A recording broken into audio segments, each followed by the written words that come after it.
El profeta Jonás. Amados hermanos y hermanas en Cristo, hoy nos reunimos para meditar en la vida y el ministerio de uno de los profetas más conocidos del Antiguo Testamento, pero también uno de los más incomprendidos, el profeta Jonás.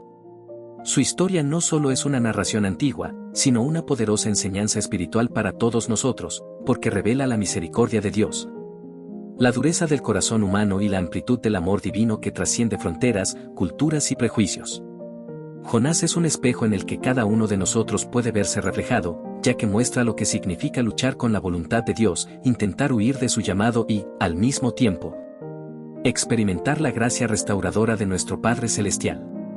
La palabra de Dios en Jonás capítulo 1 nos introduce a un profeta que recibe un mandato divino: levántate y ve a Nínive, aquella gran ciudad, y pregona contra ella, porque ha subido su maldad delante de mí. Aquí encontramos la primera enseñanza: cuando Dios habla, lo hace con propósito, y cuando llama, no es para un capricho divino, sino porque hay un plan mayor en juego. Nínive era una ciudad conocida por su crueldad, violencia y pecado. Era la capital del imperio asirio, enemigos declarados del pueblo de Israel. Humanamente hablando, era lógico que Jonás no quisiera ir allí. Pero lo que es lógico para el hombre no siempre coincide con la lógica de Dios. El Señor veía a Nínive no solo como un lugar de maldad, sino como un campo listo para el arrepentimiento. Y ahí es donde Jonás tropieza: él no logra comprender que la misericordia de Dios no tiene fronteras. Jonás, en vez de obedecer, decide huir. Se levanta, pero no para ir a Nínive, sino para ir en dirección contraria, hacia Tarsis. Esto nos enseña que cuando Dios da un mandato, no basta con levantarse, hay que levantarse en la dirección correcta. Muchas veces como cristianos escuchamos la voz de Dios, sabemos lo que Él quiere de nosotros, pero tomamos un barco hacia otro lugar. Huimos en nuestro corazón, en nuestras decisiones, en nuestros pensamientos. Huimos hacia los brazos del pecado, hacia la comodidad, hacia la indiferencia. Pero, hermanos, ¿acaso podemos huir de Dios? El salmista David decía: ¿a dónde me iré de tu espíritu, y a dónde huiré de tu presencia? Jonás pensaba que podía escapar de la presencia del Señor, pero pronto descubriría que eso es imposible. El barco en el que Jonás huye se convierte en un escenario de tormenta. Dios envía un viento huracanado, y los marineros, hombres acostumbrados al mar, sienten miedo. Qué fuerte debe haber sido aquella tempestad para que marineros experimentados temieran por su vida. Aquí vemos que nuestra desobediencia no solo nos afecta a nosotros, sino también a los que están a nuestro alrededor. Cuando un cristiano huye del llamado de Dios, causa tormentas en su familia, en su iglesia, en su comunidad. Jonás dormía en el interior del barco mientras los demás luchaban por sobrevivir. ¡Qué cuadro tan fuerte! El hombre de Dios dormido, ajeno al sufrimiento de quienes lo rodean. ¿Cuántas veces también la iglesia duerme espiritualmente, mientras el mundo se hunde en tormentas de pecado, violencia y desesperación? Cuando finalmente confrontan a Jonás y descubren que él es la causa de la tormenta, él mismo reconoce su culpa y dice: tomadme y echadme al mar, y el mar se os aquietará.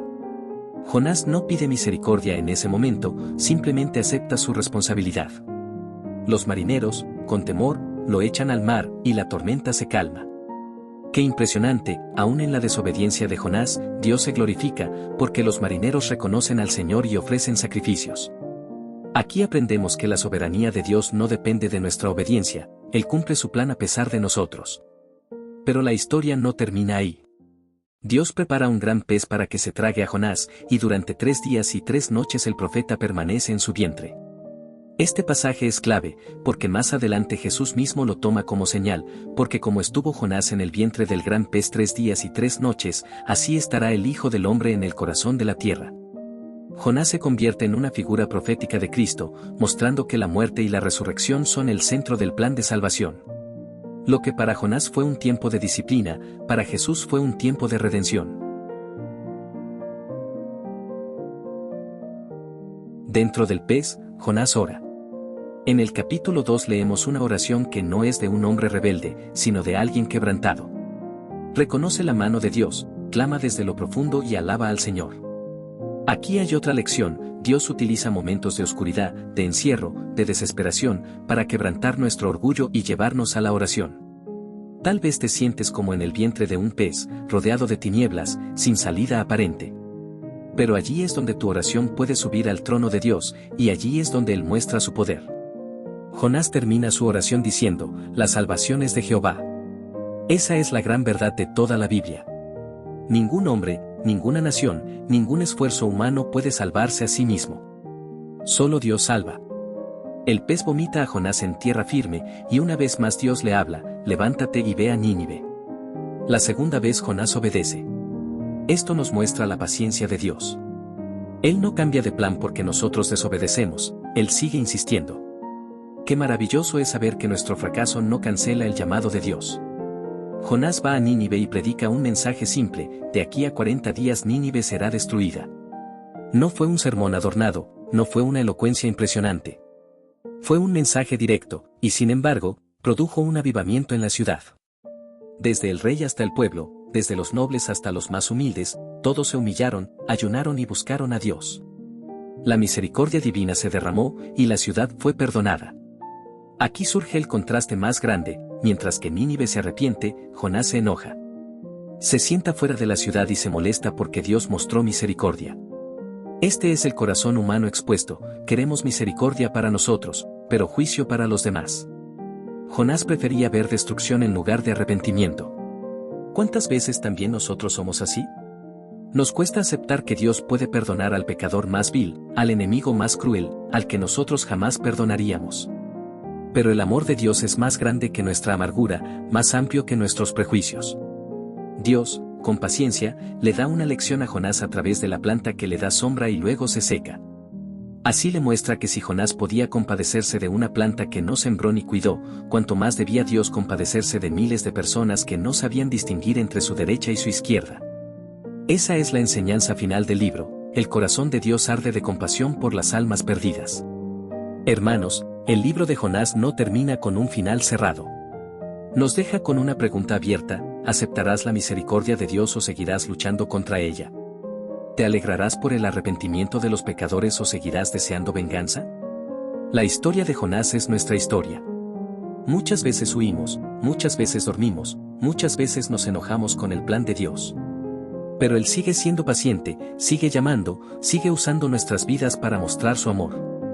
Hoy te pregunto, ¿eres como Jonás que huye, o como los ninivitas que se arrepienten? ¿Estás dormido en el barco mientras otros se pierden, o estás predicando el mensaje de salvación? ¿Te enojas con la misericordia de Dios, o celebras que Él es lento para la ira y grande en misericordia? El llamado de este sermón es claro: dejemos de huir, despertemos del sueño espiritual, aceptemos la misión de Dios, y compartamos su amor con todos, incluso con aquellos que consideramos indignos. Porque en Cristo Jesús todos somos receptores de la gracia. Que el Señor nos ayude a no ser profetas rebeldes, sino siervos obedientes. Que aprendamos a orar en medio del pez, a predicar con fidelidad en Nínive, y a regocijarnos en la compasión divina. Porque al final, el mensaje de Jonás nos recuerda lo mismo que proclamó Jesús, porque de tal manera amó Dios al mundo, que ha dado a su Hijo unigénito, para que todo aquel que en él cree, no se pierda, mas tenga vida eterna.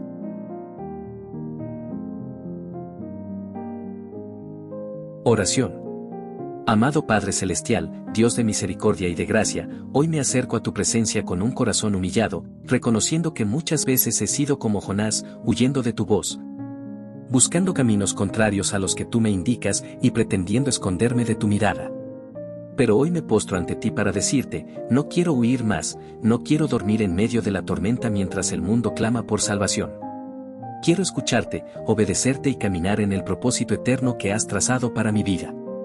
Señor, perdona mis rebeldías, perdona mis desobediencias, y dame un corazón sensible a tu voz. Padre eterno, así como Jonás fue tragado por el gran pez y desde lo profundo clamó a ti, yo también clamo desde lo profundo de mis luchas, desde las tinieblas que a veces me rodean, desde las aguas que parecen querer ahogarme. Tú eres mi socorro, tú eres mi salvador, tú eres mi esperanza. Aunque me sienta atrapado, tú puedes darme libertad, aunque me sienta en tinieblas, tú puedes ser mi luz, aunque me sienta indigno, tú extiendes tu misericordia. Enséñame, Señor, que la salvación solo viene de ti, que nada ni nadie puede darme vida si no es tu Espíritu. Señor, quiero ser un instrumento en tus manos. Si me envías a predicar a Nínive, dame valentía para hacerlo. Si me llamas a proclamar tu palabra a personas difíciles, a quienes yo no comprendo o incluso a quienes me han hecho daño, ayúdame a obedecerte con un corazón lleno de amor. Líbrame del egoísmo, líbrame del prejuicio, líbrame de la dureza de corazón que me impide gozarme cuando otros son perdonados. Que nunca me enoje por tu misericordia, Señor, sino que celebre cada vez que un pecador se arrepiente, porque tu palabra dice que hay fiesta en el cielo por un solo pecador que se vuelve a ti. Padre amado, enséñame a no ser un profeta dormido, sino un siervo vigilante. Que mis labios proclamen tu verdad, que mis pies corran a anunciar tu evangelio, que mis manos se extiendan para bendecir, que mis ojos vean con compasión a los que sufren. Hazme entender que tu amor no tiene fronteras, que tu gracia es para todos, y que tu voluntad es que nadie perezca, sino que todos procedan al arrepentimiento. Te ruego por mi familia, por mi iglesia, por mi ciudad, por mi nación. Así como Nínive se arrepintió ante tu palabra, que también nosotros volvamos nuestros corazones a ti. Trae un avivamiento, Señor, trae quebrantamiento, trae hambre por tu presencia. Que tu Espíritu Santo se mueva con poder, y que tu nombre sea exaltado sobre toda tierra. Gracias, Padre, porque cuando caigo, me levantas, cuando huyo, me alcanzas, cuando me encierro en mi propia oscuridad, me sacas a la luz. Gracias porque en Jesucristo me has mostrado la señal mayor que Jonás, la muerte y resurrección de tu Hijo amado, que estuvo 3 días en la tumba y resucitó para darme vida eterna. Por esa obra perfecta hoy puedo orar con confianza, sabiendo que tu gracia me cubre y que tu misericordia me abraza. Recibo tu perdón, recibo tu amor, recibo tu llamado. Hazme un testigo fiel, un siervo obediente y un hijo agradecido. En el nombre poderoso de Jesús, a ti sea la gloria, por los siglos de los siglos. Amén. Amigos, la historia de Jonás nos recuerda que no podemos huir de Dios, que su misericordia es más grande que nuestro enojo, y que su amor alcanza incluso a los que consideramos indignos. Así como Nínive tuvo una segunda oportunidad, también hoy el Señor nos ofrece la suya.